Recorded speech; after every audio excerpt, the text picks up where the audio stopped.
तूफान, बारिश, धूप, भूकंप जैसी मुसीबतें रिश्तों में आती हैं,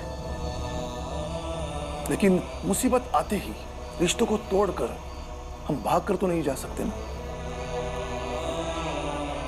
सेठ जी जैसे लोग तुम्हें जीवन भर मिलेंगे, हर मोड़ पर मिलेंगे। वो तुम्हें आगे बढ़ने से रोकेंगे, लेकिन तुम्हें किसी भी हाल में रुकना नहीं है, बल्कि आगे बढ़ना है। वैसे ही रिश्तों पर संकट आएंगे, लेकिन उस रिश्तों को भी संकट से बचाना है। इसलिए समझना होगा कि जब तुम सच की लड़ाई लड़ोगे, आज, कल, परसों, मेरे जीते जी या मेरे मरने के बाद, समस्याएं होंगी, हमेशा होगी, तुम्हारे लिए और तुम्हारे साथ जो लोग हैं उनके लिए भी। तो लड़ाई खत्म करने की सोचो, ना कि सबका साथ छोड़ने की।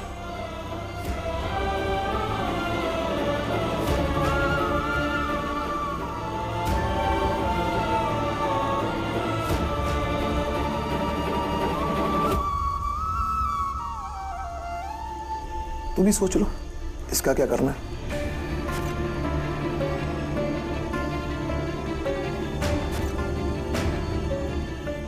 एक तरफ सेठ जी है जो तुम्हें ऊंची जाति के लड़के के साथ बैठने नहीं देते, पढ़ाई करने नहीं देते, और दूसरी तरफ ये ऊंची जाति की लड़की है जो तुमसे भाई बहन का रिश्ता रखना चाहती है।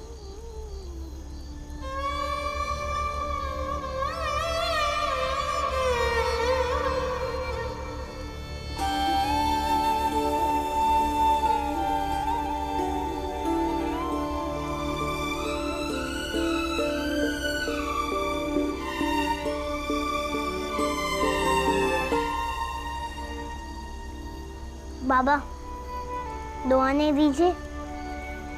क्यों? पैसों का क्या करेगा? मुझे पता है ये क्या करेगा।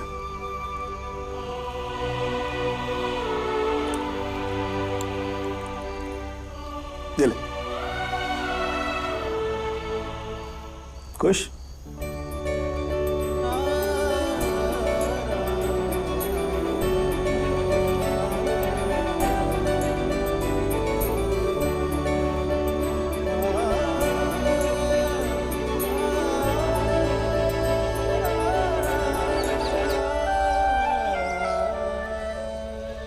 कल जब भीमराव ने राखी लौटा दी थी तो वो आज क्यों बुला रहा है? अरे मुझे बोल के थोड़ी भेजा है कि मैं बता दूं।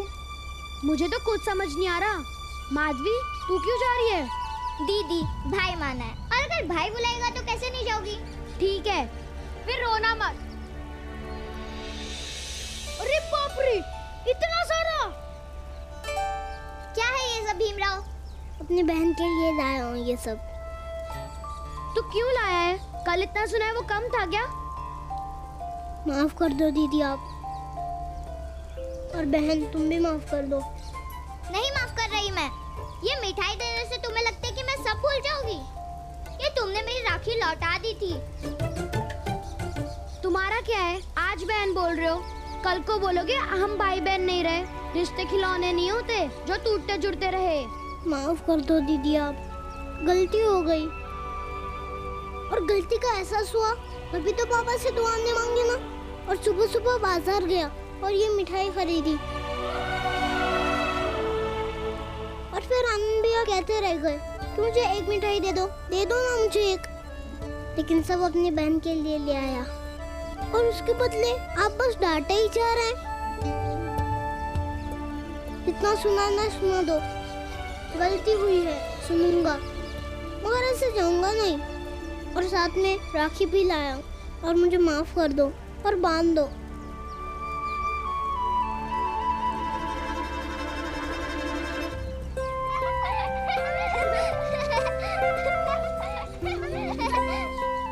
माधवी तू सही कह रही थी, तेरा भाई बहुत प्यारा है। बांध दे राखी। 2 राखी? अरे फिर जल्दी बांधो, मिठाई देखकर तो रहा ही नहीं जा रहा है। दो, मैं इसे पकड़ लेता हूँ। हाथ आगे करो। दीदी आप भी बांध दीजिए ना। दो बहन का आशीर्वाद रहेगा तो मैं और मजबूत बनूंगा। और वैसे भी अभी मुझे आशीर्वाद की जरूरत है।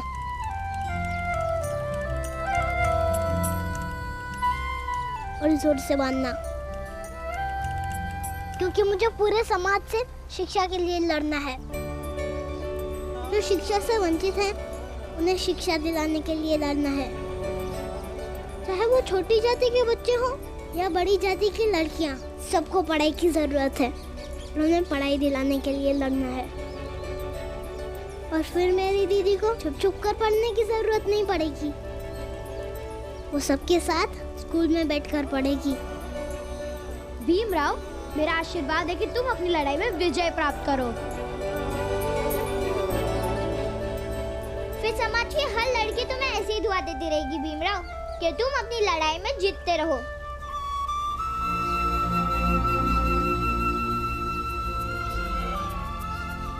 अब बहन ने ऐसा कह दिया तो भाई जरूर जीतेगा। ओए, मेरी बहन के लिए।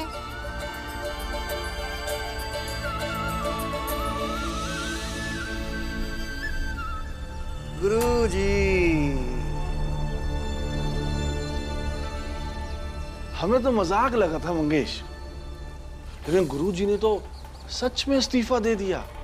सेठ जी, मुझे बहुत चिंता हो रही है। अब गुरुजी का घर कैसे चलेगा? कहीं इनके बीबी बच्चे भूखे ना मरने लगे। सेठ जी, ज्ञान आपकी तिजोरी में रखे हुए गहनों की तरह नहीं है। एक बार चोरी हो जाए और पूरा का पूरा परिवार सड़क पर आ जाए। मैं पढ़ा लिखा व्यक्ति हूँ और अपने ज्ञान की वजह से अपना और अपने पूरे परिवार का जीवन यापन बहुत आसानी से कर सकता हूँ।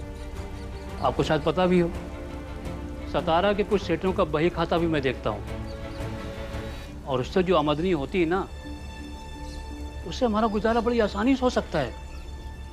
अच्छा, तो इस भरोसे हैं आप। गुरुजी, मान लीजिए कि कल हम उन सेठों के पास जाके आपकी पूरी कहानी बता दें, तो ये नौकरी भी गई। मुझे कोई फर्क नहीं पड़ता है, आप ये भी करके देख लीजिए। क्यों अपनी बर्बादी करने पे तुले हो गुरुजी? ज्ञानी होके आपको इतनी सी बात समझ में नहीं आ रही है कि जो जो भीमराव के साथ जुड़ेगा उसकी जिंदगी तहस नहस हो जाएगी। अगर आप इतनी सी बात नहीं समझ सकते तो आप खाक ज्ञानी बने फिरते। गुरुजी, आप तो पढ़े लिखे हैं, आपके सामने एक उदाहरण भी है।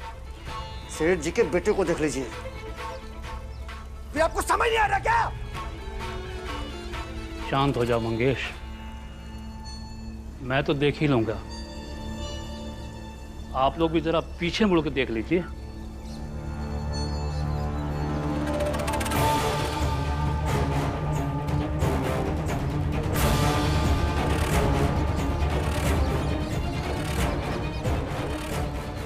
चलो यहाँ से गुरुजी। कहाँ चल दिए पिद्दी?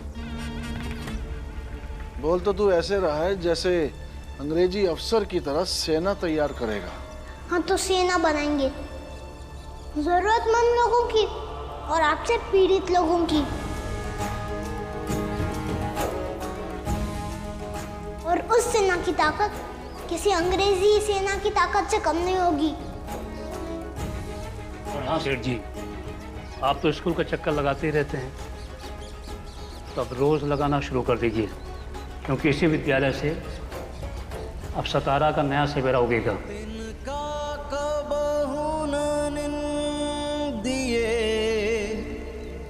जो पावन तर हो कब हूड़ी आँखनी पड़े तो पीर घनेरी हो। मंगेश एक काम कर, पता कर कि इसके समाज के लोग कहाँ कहाँ रहते हैं और उनके कितने बच्चे हैं जो पढ़ने लायक हैं। मुझे पूरा ब्यौरा चाहिए और मैं अपना ब्यौरा निकालता हूँ कि मुझे किन किन लोगों से पैसे लेने हैं। अब अगर लड़ाई लड़नी है तो लड़ेंगे। मैं भी देखता हूँ सतारा का ये विद्यालय छोटे लोगों के लिए कैसे खुलता है। सही कह रहे सेठ जी, अब ये लड़ाई साख की हो गई है। हमारी साख ही सतारा की जीत होगी।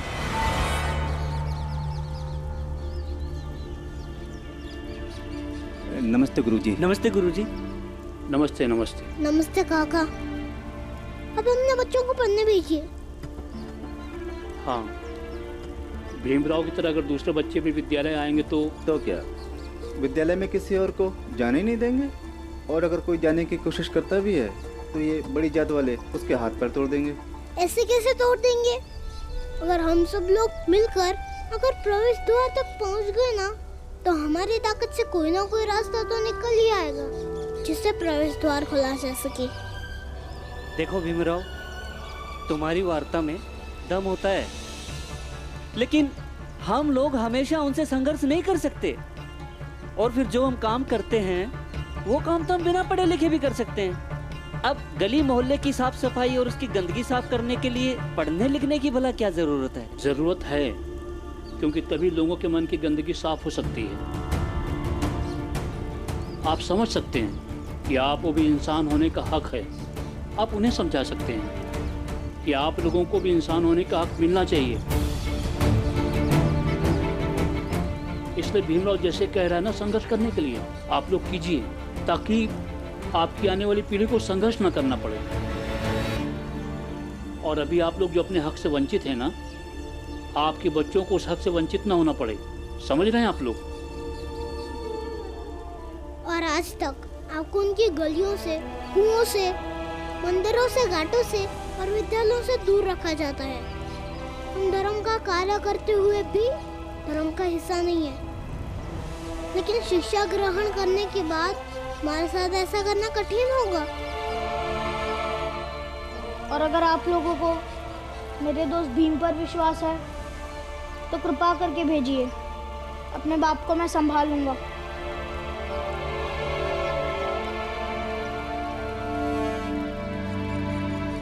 ठीक है, अगर तुम कह रहे हो तो हम अपने बच्चों को भेज देंगे। राष्ट्र संविधान का है तू ही शिल्पकार, तूने ही सिखाया है समानता का सार। अपनी कलम से की है देश अर्चना, एक एक शब्द तेरा भीम गर्जना। साहेब मेरे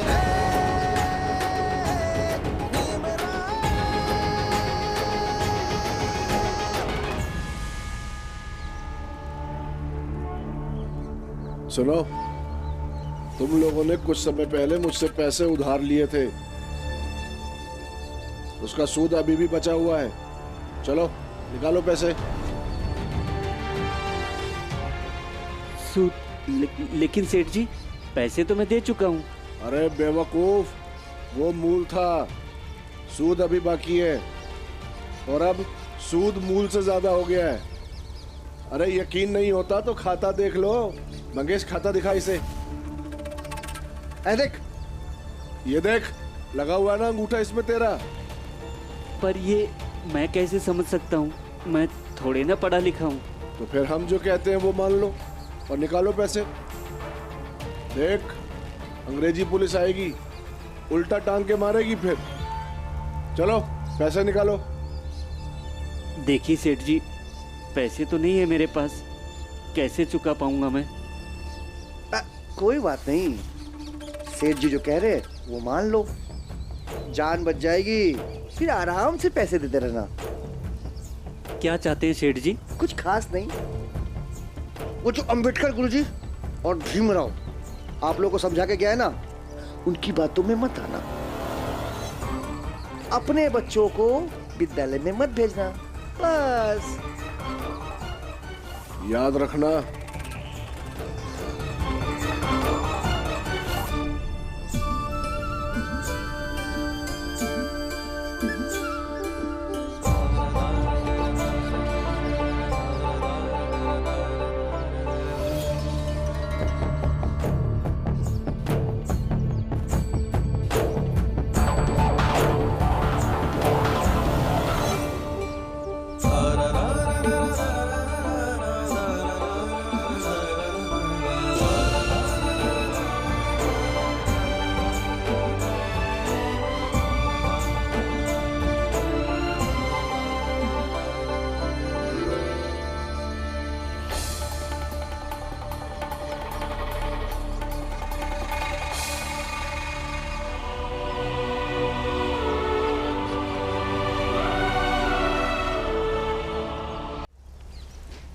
आई बोल। भीम, आंबेडकर गुरुजी, ध्रुव और आनंद सब मिलकर अपनी जाति के लोगों को समझा रहे और कह रहे हैं कि वे अपने बच्चों को स्कूल भेजें। वही सेठ जी और चाय वाला उन सबको उनकी उधारी, उनके सूद और भविष्य में पड़ने वाली पैसों की ज़रूरतों से डरा रहे हैं और कह रहे हैं कि किसी भी हाल में वे अपने बच्चों को स्कूल ना भेजें। मामला दोनों खेमों में बढ़ चुका है, संकट की स्थिति पैदा हो चुकी है। पता नहीं आई कौन किसकी बात मानेगा और जीतेगा। तुम्हारे बाबा इसी संघर्ष की बात करते हैं ना, समझ में नहीं आ रहा क्या करूं। भीमा को रोकने जाऊंगी तो अपने हिसाब से मनमानी करेगा, संघर्ष करेगा, विरोध करेगा। सही गलत सब वही तय करता है, किसी की कभी सुनता है वो? भीम नहीं सुनेगा।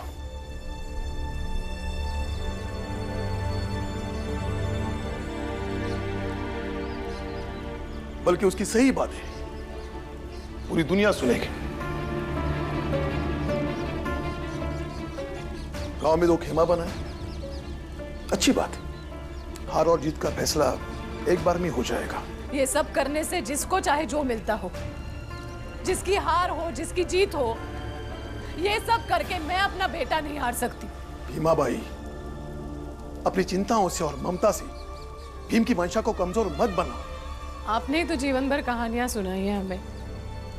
फौज से आते थे लौट के तो घर में बैठ के अफसोस करते थे कि मुट्ठी भर चीजों के लिए हमने सब कुछ बर्बाद कर दिया। तो क्या मैं अब सब कुछ बर्बाद होते देखती रहूं? भीमा बाई,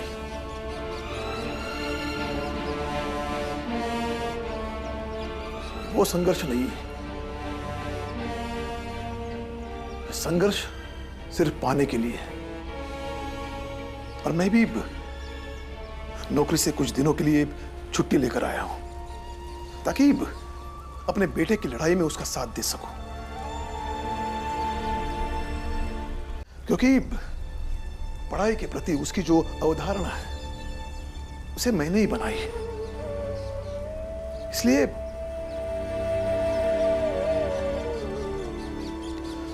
जाता हूं। देखिए मेरी बात भीमा बाई,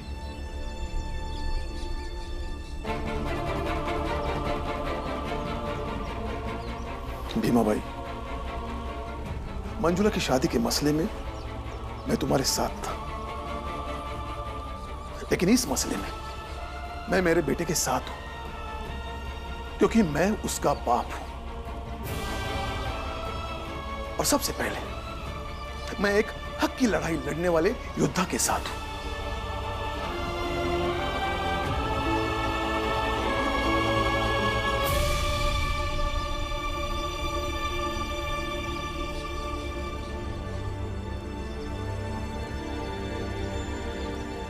एक बार कुछ बच्चे आ जाएंगे और हम यहीं धरना देंगे, लेकिन कोई आया ही नहीं है। लो, हम आ गए। और अब इतना जान लो कि हमारे सिवा यहाँ कोई नहीं आएगा। जरूर आएंगे, क्योंकि भीम की बात सब लोग समझते भी है और मानते भी हैं। और सेठ जी, आपकी बिरादरी की तरह नहीं है वो लोग जो साथ रहने का दिखावा करते हैं और मौका मिलते ही भाग जाया करते हैं। वो जरूर आएंगे। मेरा विश्वास है उन पर और उनका विश्वास है मुझ पर।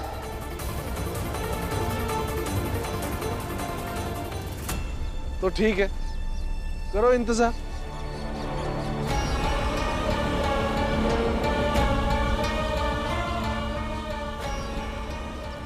आज हम भी देखते हैं तुम्हारे विश्वास की धज्जियां कैसे उड़ती हैं।